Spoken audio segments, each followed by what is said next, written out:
Anong kasunod ng, "Kumusta ka sis? May extra ka ba diyan? Babayaran ko sa katapusan."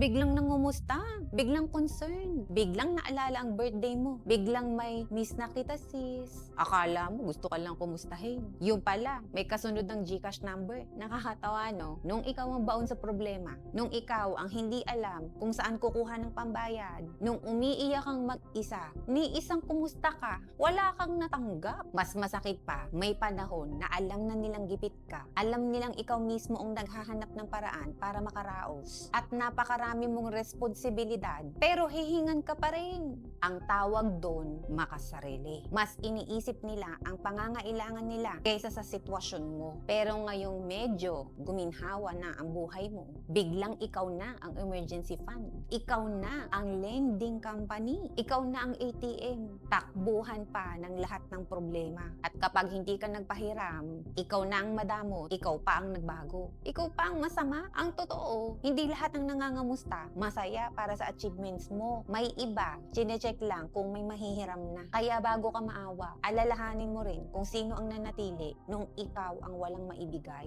Dahil may mga taong hinahanap ka dahil mahalaga ka. At may mga taong hinahanap ka lang kapag may kailangan sila.